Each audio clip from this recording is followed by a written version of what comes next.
Welcome to George H. Smith's Excursions into Libertarian Thought, a production of Libertarianism.org and the Cato Institute, narrated by James Foster.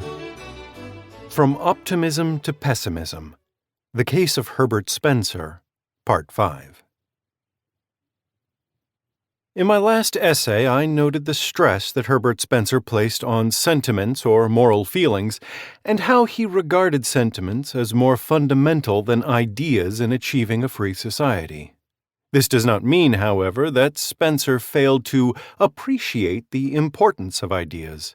In this essay, I will explore some of these intellectual factors as presented by Spencer in a wide range of books, articles, and letters. In a letter, December 12, 1893, to the American Moncure D. Conway, a fellow libertarian, a former abolitionist, and the author of an important biography of Thomas Paine, Spencer wrote, "As you rightly point out, people do not at all understand the principles of liberty." But after expressing this measure of agreement with Conway, Spencer continued, "But there is, I think, a shortcoming in your conception. They have no true idea of liberty because they have no true sentiment of liberty. No theory is of much service in the matter without a character responding to the theory, without a feeling which prompts the assertion of individual freedom and is indignant against aggressions upon that freedom, whether against self or others. Men care nothing about a principle even if they understand it, unless they have emotions responding to it.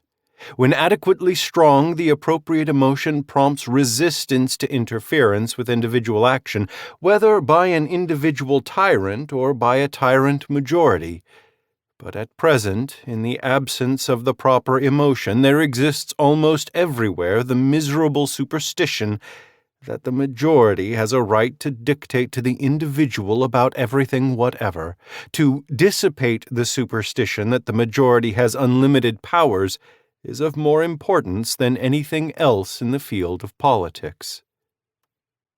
Spencer's belief that few of his contemporaries fully possessed the sentiment of justice was the foundation for much of his later pessimism. As he said in a letter to J. A. Skilton, January 10, 1895, "You have faith in teaching which I have not. You believe men are going to be changed in their conduct by being shown what line of conduct is rational. I believe no such thing. Men are not rational beings, as commonly supposed." Despite his bleak assessment of human rationality, Spencer did allow some role, indeed a very important role, for ideas. As he indicated in his letter to Skilton, although teaching ideas about liberty will not bring about a free society unless those ideas are accompanied by the appropriate sentiments, a process that will take a long time even under the most favorable circumstances, such teaching can check retrograde action. In other words, teaching ideas about liberty can retard the descent of a society into statism and thereby create some breathing room for the sentiment of liberty to become more widespread. To appreciate what Spencer was getting at here, we need to understand that he viewed the sentiment of justice as having two aspects. The first aspect, which he called egoistic, self-regarding, is the natural resentment we feel when an injustice is committed against ourselves. The second aspect, which he called altruistic, other-regarding, is the resentment we feel when an injustice is committed against someone else. Beatrice Potter once observed that Spencer rarely got angry, except when he learned of an injustice committed by government. Spencer could become livid when this happened, and the intensity of his reaction increased when others did not share his outrage.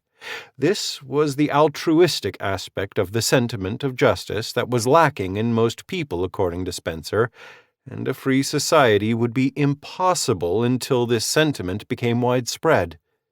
Why?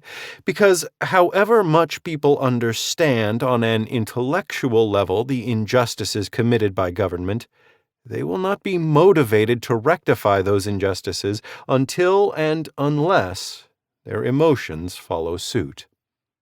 It is easy because it is natural to become indignant when we are personally victimized by government, but it is equally easy to dismiss or overlook other victims of injustice, especially if we disagree with their beliefs or lifestyles, when the unjust acts do not affect us personally. Spencer was convinced that a purely self-regarding reaction to injustice could never provide the foundation for a free society. Not until a sufficient number of people empathize with other victims of governmental injustice, whether those victims are rich or poor, strong or weak, morally admirable or morally contemptible, and regardless of the race or religion of those victims, would the impartial principle of justice, as expressed in the law of equal freedom, be able to take root and thrive.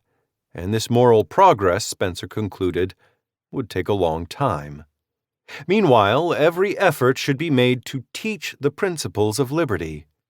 Such ideas, even if they cannot by themselves bring about a free society, might alert enough people to the dangers of government so as to slow its growth. This is something, even if it is not everything. I shall postpone a discussion of the sentiment of justice until a later essay in this series. The remainder of this essay is devoted to exploring some of Spencer's ideas about the intellectual obstacles that make teaching and explaining ideas about liberty especially difficult. I cannot think of a libertarian, past or present, who discussed these problems as thoroughly or who confronted them as candidly as did Herbert Spencer. Modern libertarians, including those who disagree with his pessimistic outlook, will readily identify with the problems discussed by Spencer. Although the political conditions in Victorian England obviously differed from those of the modern era, Spencer was never satisfied with focusing on concrete particulars. Endowed with a remarkable ability to isolate fundamental problems and principles that transcend time and place, Spencer discussed a number of key issues that apply as much to our own time as they did to his own. Let's begin with this passage from The New Toryism, 1884. You cannot touch or see a political institution. It can be known only by an effort of constructive imagination. Neither can you apprehend by physical perception a political measure. This no less requires a process of mental representation by which its elements are put together in thought, and the essential nature of the combination conceived. This observation about the abstract nature of institutions, which is remarkably similar to some points that F.A. Hayek made in The Counter-Revolution of Science, was the foundation of Spencer's argument that most people simply do not understand the long-term causal effects of political intervention in social and economic affairs. And this led Spencer to a number of corollary observations about the obstacles to achieving a free society. Consider Spencer's article, Political Fetishism, 1865. Spencer begins by noting a primitive religious practice that was scoffed at by Europeans, namely molding a god out of clay and then expecting this idol to have magical powers not possessed by the clay itself. However much sophisticated Europeans prided themselves on their superiority to primitive cultures, they entertained similar superstitions in the realm of politics. Why should supposedly enlightened people wonder at the superstitions of primitive minds, Spencer asked, when they hold beliefs that are equally superstitious, if not quite as crude? After all, many people invest the institution known as government with wondrous powers. Like the molders of clay gods, they expect government to possess powers or properties quite different from those it had before it was molded. Spencer continues by calling attention to a problem that has surely frustrated every modern libertarian.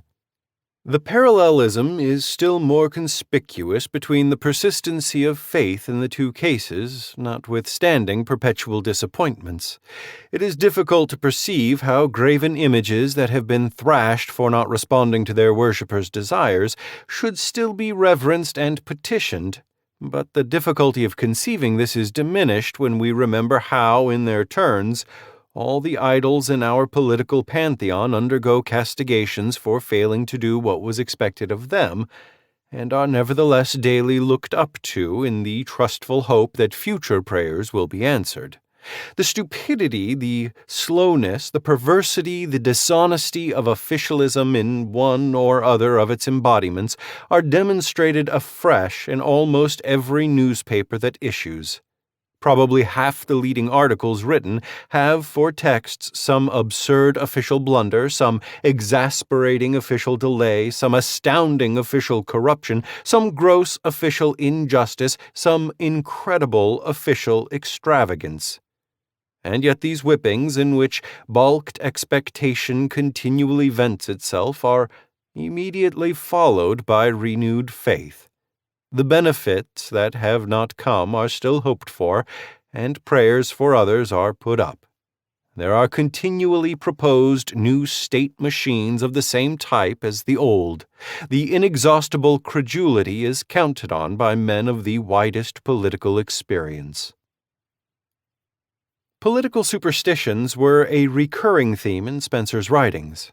For example, his essay, The Great Political Superstition, 1884, begins, "The great political superstition of the past was the divine right of kings. The great political superstition of the present is the divine right of parliaments. The oil of anointing seems unawares to have dripped from the head of the one onto the heads of the many, and given sacredness to them also and to their decrees." Spencer continues, "It is curious how commonly men continue to hold in fact doctrines which they have rejected in name, retaining the substance after they have abandoned the form. The tacitly asserted doctrine common to Tories, Whigs, and Radicals that governmental authority is unlimited dates back to times when the lawgiver was supposed to have a warrant from God.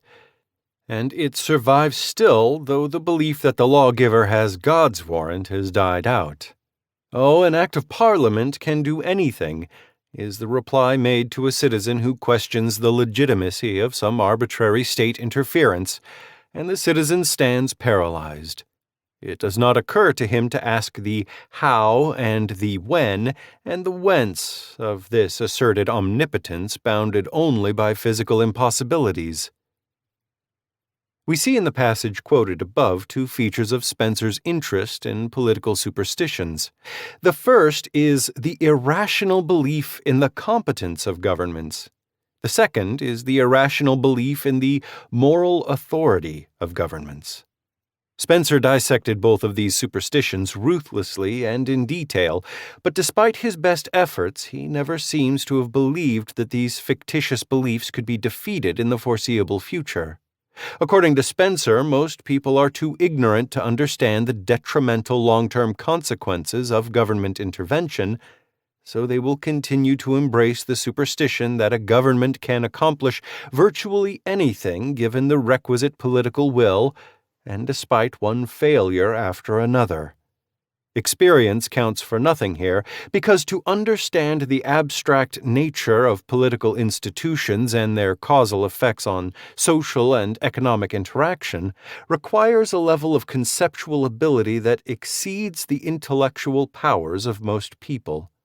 In addition, most people, lacking a sense of justice and hoping to gain from the system of political coercion known as government, will gladly surrender their moral autonomy and submit to a political authority in exchange for a mess of porridge.